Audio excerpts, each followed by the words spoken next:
Welcome to the Dr. Dad's podcast, where a naturopath and chiropractor come together each week to share lifestyle medicine, health advice, and inspiring interviews with some of the top experts in health and wellness, bringing you the latest in nutrition, exercise, ancient healing, toxins and detox, your microbiome, mindset, hormones, brain, and much more. Stay tuned. We're going to teach you how to experience growth daily.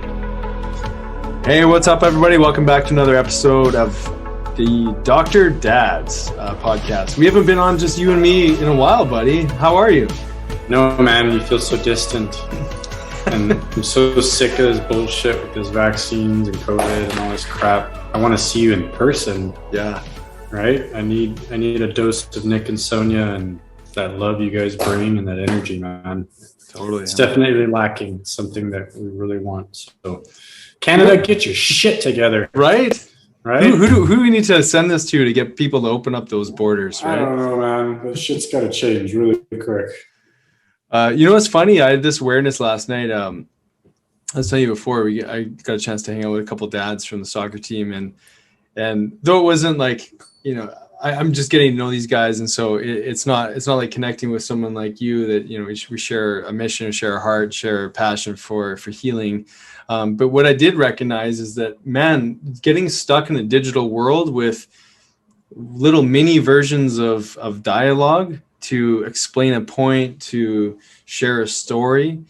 I'd realized last night, especially with newer people, just how my delivery of a dialogue I felt this contraction of being so used to just digitize a conversation and not actually really get into more of a nuanced, eventually the conversation over time tended to get a little more nuanced. It became more interesting, but it was interesting how the initial part of the conversation felt kind of contracted and just like this digital world, like even though we were meeting in person. And I found that fascinating. Have you noticed some of that?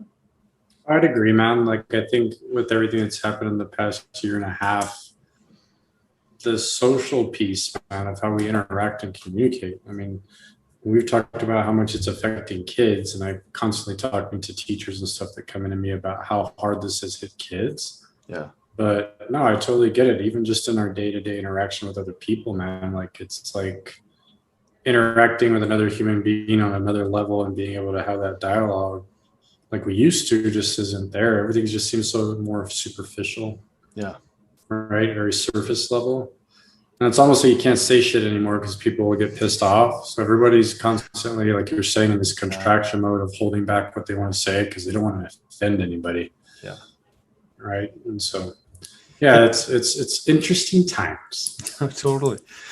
Yeah. And, in this experience, I think that we're all in, one of the things that I realize is that often it's that fight or flight state, right? And we're going to be talking a little bit more about breath and the components and the physiology of the biochemistry of the breath. But when I think about, when we're in a place where we're not comfortable, or we're in a conversation we're not thoroughly enjoying, or when we feel contracted, the first thing that I recognize is just this contraction of the breath. I remember one point during the evening, actually, like I was eating my food and just feeling like everything had to speed up, and I wasn't really enjoying the food so much. I wasn't, it felt kind of contracted, but the first thing to go is your breath, right? And we get stuck in this fight or flight state when we're not feeling super comfortable, and that breath just collapses, right? We don't use that full expansion of our breath, and so as part of the remedy, I was recognizing I was doing this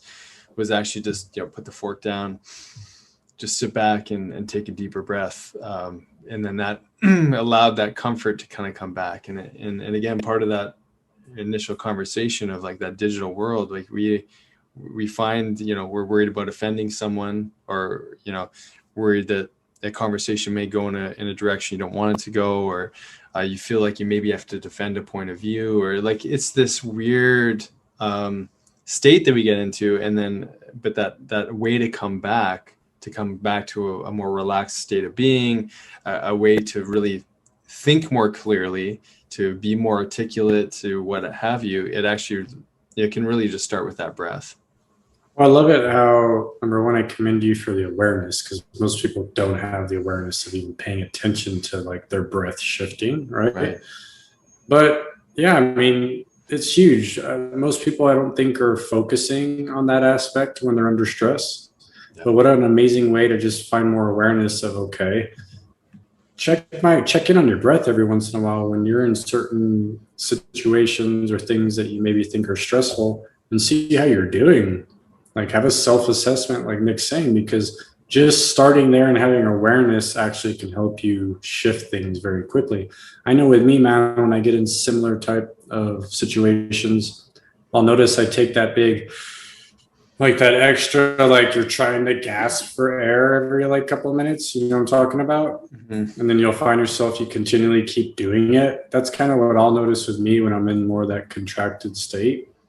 And then sometimes it's not in times and places where I think I should be doing that, but maybe it could be from earlier in the day or earlier, you know, with something I was doing. But yeah, man, I mean, it's so interesting how that breath will snowball into so many other problems physiologically. But man, it's such a simple thing, right? Mm-hmm. Like our breath kind of tells us things all the time throughout the day of what state we're in. Yeah, and so let's talk a little bit about the physiology. One of the books that I was reading recently is called The Yoga of Anatomy. I think I got that right. It's kind of like a guidebook to the physiology or the mechanical changes that happen in different yoga postures. And one of the chapters was really speaking to breath as a shape change. And I love that description and that metaphor, but also just the reality of it. I mean, what happens when we're in that contracted breath state? We're actually not exercising the full range of motion of our diaphragm.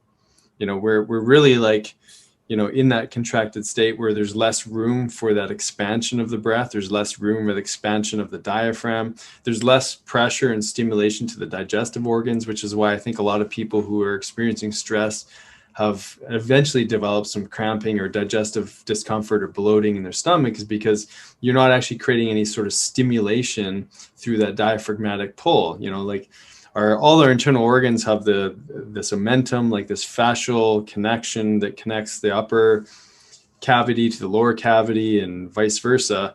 And a lot of it is being manipulated physically by that, obviously our torso movement, but also with our breath, most importantly. And there's so much intricacy to that shape change and that emotion that happens with proper inhalation.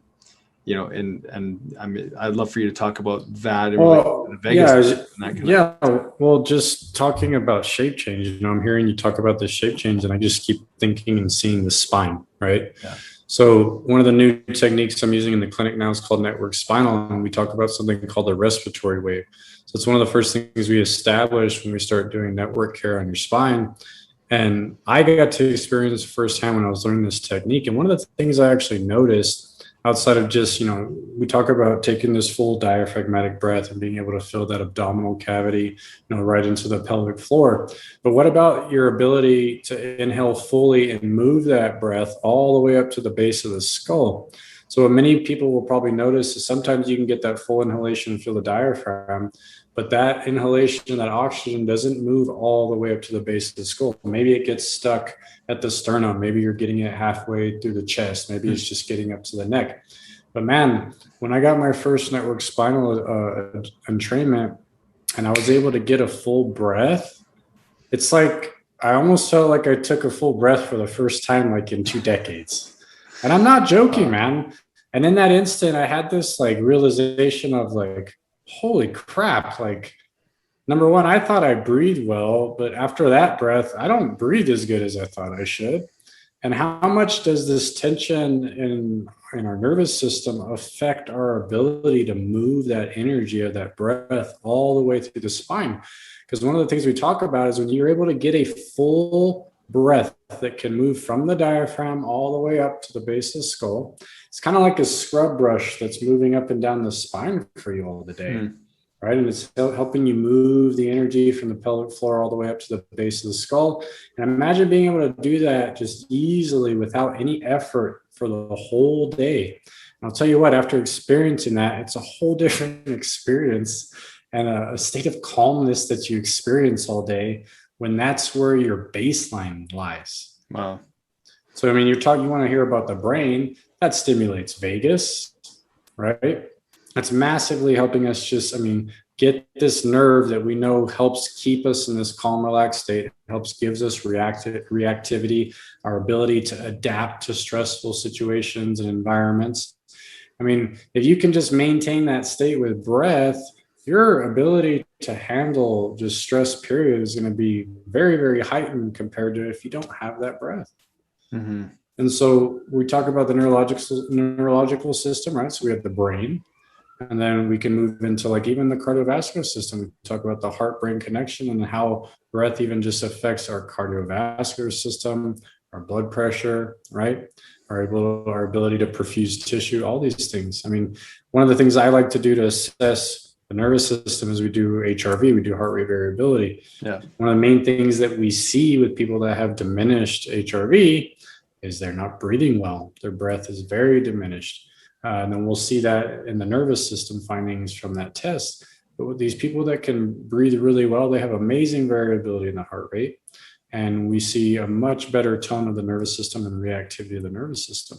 I mean, that's your master system, right? This is literally like the main guy that has to communicate to everything all day. And if breath is one of those simple things that we can utilize to help get us back into that state so that master system can do its job and express that innate intelligence and that energy, then we need to focus more on this, and such a simple thing, yet I think it's so overlooked by people. Like we always talk about like, oh, it's just your breath. But most people don't dig deep enough with this stuff and play with it to actually see the benefits.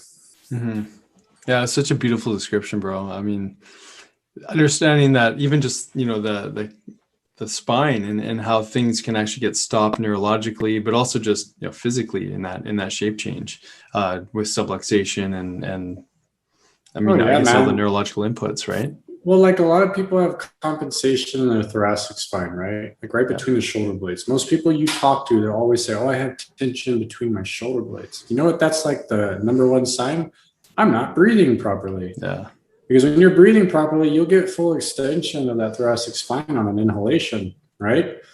But when you have tension there and compensation in the nervous system, you can't move that breath all the way through. And it's very, very evident, man. And then that leads to neck pain. A lot of people suffer from headaches just because they can't get oxygen up to their brain. Like I gotta tell you how many people, if I just get them breathing better, they stop having headaches because they're able to just move oxygen a lot more efficiently. So the shape is huge. It's constantly shaping our body. It's constantly shaping our spine and moving our spine as we're just doing our daily functions, but only if we're breathing properly. Yeah. And on top of that, it's our lymphatic pump too, right? Well, that's numero dos, right? So brain's number one, and then we have our lymphatic immune health. Yeah. So again, there's your pump. So everybody, that sewage system me and Nick talk about all the time, there has to be something to pump that plumbing to keep that fluid moving, and it's your breath that helps you move fluids. So again, just ability to detox plays hugely into this body shape that Nick's talking about, and the ability to change shape and move that fluid throughout the system.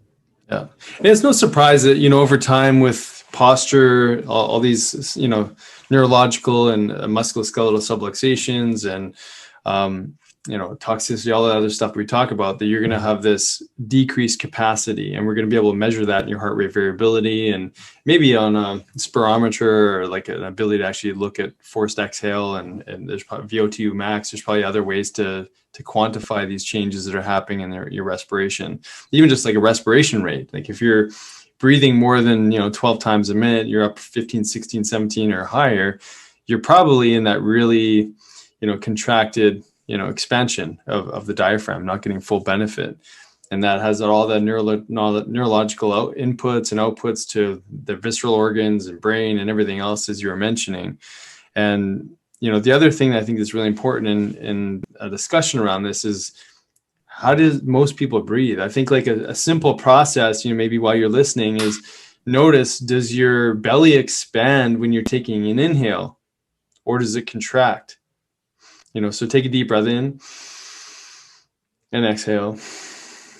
And I'm sure you see this in practice as well. As I'm always amazed that most people, especially in this stuck in that fight or flight state, that sympathetic dominant, drive, is that when they're inhaling, they're actually contracting their abdomen, in that it's like moving towards the back of their spine, like almost like they're sucking their stomach in when they're inhaling. And like, what is that? That's a pull on the upper trapezius muscle. That's like all the multifidi and all the like the thoracic cage, like as you mentioned, is kind of locking up to like lift your rib cage to bring breath in. And so you're actually contracting your abdominal cavity when we should be expanding it. And it's this interesting, inverted process, right? Well, and you probably hear the same thing I do, man, is, I collect a lot of stress in my shoulders and my traps right here. And I'm like, yeah, you don't breathe right. Because like, that's the reality. Like you're saying, all these accessory muscles are being used all day long. And yeah, it gets very tiring up here, on the upper torso, up in the shoulder girdle area. And yeah, you're going to be real stiff at the end of the day if you're not breathing properly, because you're using all those accessory muscles. So yeah, absolutely, man. Yeah. Huge. Totally. So, what are some, outside of structure, what are some other, obstacles, or, what are some other reasons for maybe why people aren't breathing the way that they should? And maybe some of it's education too, but what do you think some of those obstacles are? Well, I would start with I would honestly say education is the first thing, man. Most people just have never been taught how to breathe. Yeah. Like I see a lot of people that mouth breathe all the time, and they've been doing that since they were kids. Nasal breathing is just not a normal thing for them, right? Mm-hmm. And this affects so many things, man. Like I'm not an expert on the mouth by any means, but I've heard this can affect the shape of your mouth and your jaw, right? And your hard palate and stuff like that. I mean, there's huge implications when we don't breathe right. Not only that, we can't oxygenate our bodies properly. So, I mean, we talked briefly about oxygen in one of our episodes, about everything that we take in is used in real time, right? The uptake is 100% as we're just moving through life. But if you're not breathing well, then you're constantly in a state of probably deprivation, and you're not moving that oxygen through the system and feeding your cells what they need to function. Mm-hmm. Because you got 70 trillion cells, everybody, and they all need oxygen to function properly. So if you're not breathing well, that's already going to cause an uphill battle of your health, because you can't basically supply this basic need to your cells that it needs to just function properly. Yeah. Yeah, man, like I was never taught how to breathe. I mean, I even look back at sports, and the most that I was taught by most of my coaches was, don't put your hands on your knees, put your hands on over your head to catch your breath. But they never taught me how to breathe. It was just put your hands on your head, right? Mm-hmm. And like, that's as far as it went. And I laugh because you've heard me tell you this. I started learning how to breathe much better with yoga and when I started running. Yeah. And that has actually helped me breathe better and be more conscious and aware of my breath. And it's massive, man. Like I was that guy growing up that would always say like, oh, I can't run long distance because I have no endurance and like I just get really tired. But it honestly was because I wasn't breathing properly, to be completely honest. And I've noticed now, like even whether it's a yoga session, like I'll do a long Ashtanga flow with Clarissa. Sometimes it's like an hour and 20 minutes, or I'll go for like a long run. When I can find my breath, everything just gets easier, man. In yoga, I'm able to stretch out into my poses better. Everything opens up really easy. The endurance is there. I don't get fatigued. I can make my way all the way through the set, no problem. That's the same with my running. But then I have instances when I do a yoga session or I run where I struggle to find my breath for most of the session or the run. And that's a very long session and a long run, man, where I'm just kind of struggling the whole time. So the power is in finding your breath. And sometimes you have to put a little bit of work to do that. Like I've had, I'm sure you've had yoga sessions where like you can find your breath in like 10 minutes. And then there's other times when you go in and do it and like it maybe takes a half hour because like your body's just in that contracted state, right? But this also, to your point earlier, it's a self-assessment of where we're at stress-wise. Yeah. Oh, it totally is. I mean, I find when I'm not finding my breath properly or getting, more challenge in the yoga posture, what have you, or a run, it's exactly that. I haven't exercised or opened up the all the accessory muscles I haven't, gotten loose and limber. And I haven't really stepped out of my mind and into my body, because I've been so focused on what I'm thinking about, or the challenge of the day or the week or what have you. And that's, it's just goes to show that our consciousness is really, a vehicle that's carried through our breath. And so when we can jump onto the breath train, our consciousness will follow, and we'll be able to navigate and be more, I guess, have more cognitive faculty about a challenge that we're in, because we're actually breathing appropriately, and our consciousness, like I said, follows our breath. And so I think it's a powerful tool for when we're experiencing stress, is to remind ourselves of, oh yeah, we do have this vehicle that can direct our consciousness towards our health, towards clearer thinking, to, resolve the brain fog. I remember our first, Sonia and my first Kundalini yoga class, and it was this breathwork class. It wasn't really about postures. It was really just about engaging these different type of breathworks, whether it be alternate nostril breathing, breath of fire, 1 minute breath, and like all these different yoga techniques. And I remember after the first day, we got home that night. It was like a late afternoon class. And I remember just feeling like wide awake. And I remember feeling like, where did I get all this energy from? And I recognized, even for until our next practice session, which was a week later, I just found that I had more energy as the day went on. It's because I actually breathe properly. I actually exercise this physical capacity of the diaphragm in a way that could actually deliver more oxygen to my brain. So, to your point of fatigue or endurance or just clarity. And I think even just people with sleep problems and other anxiety, depressive and mental health issues, often go back to actually, well, are we delivering enough oxygen to our brain so we can make good decisions? I think that's a huge obstacle right there.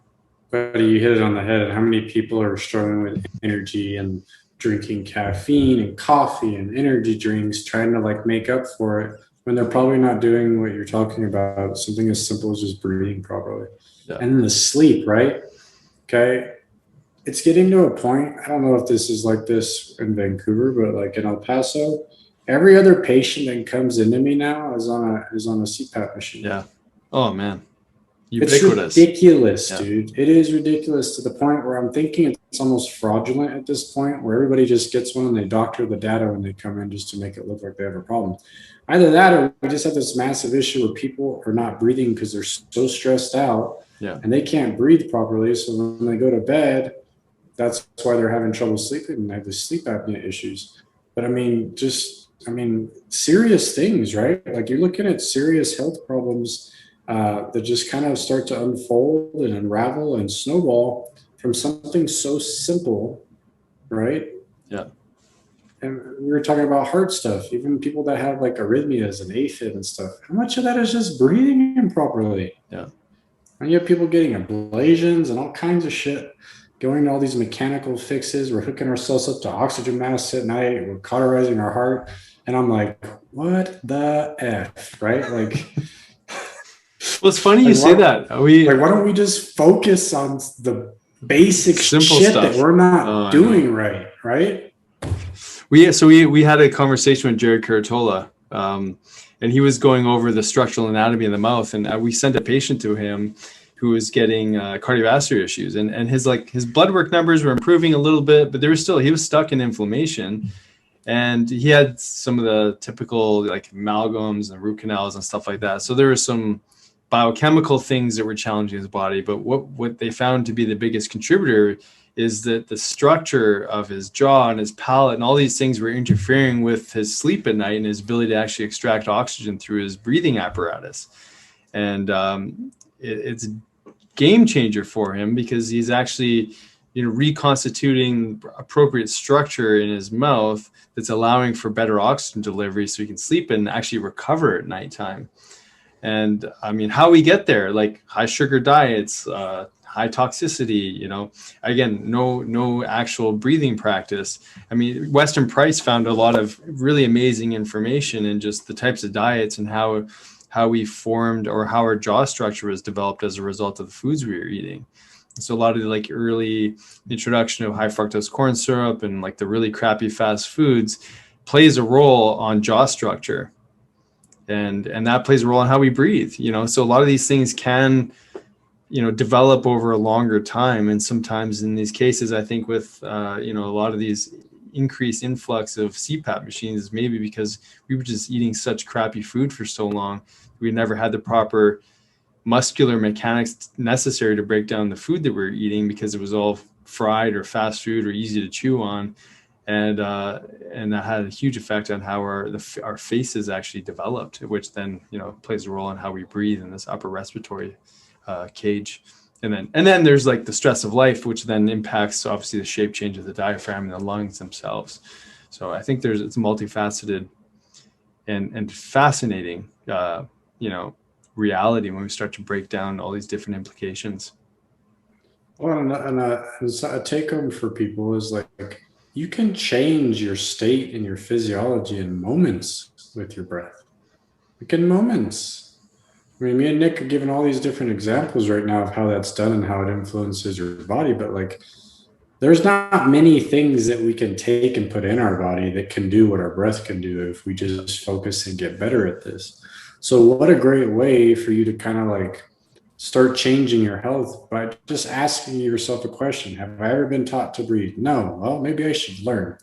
There's tons of books now. Hit up Amazon, go to Audible. There's got to be like 50 books now where these experts have come forward.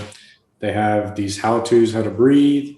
Everybody's heard of Wim Hof by now. Mm-hmm. Go check out his website. There's tons of YouTube stuff. There's all these resources now at our fingertips. I mean, this is one of the best times in history that we can access this type of information for free and start making changes in our health, versus when you and me were kids, man, what do we have? Encyclopedia Britannica sitting in the library, and that's all we had to look something up, right?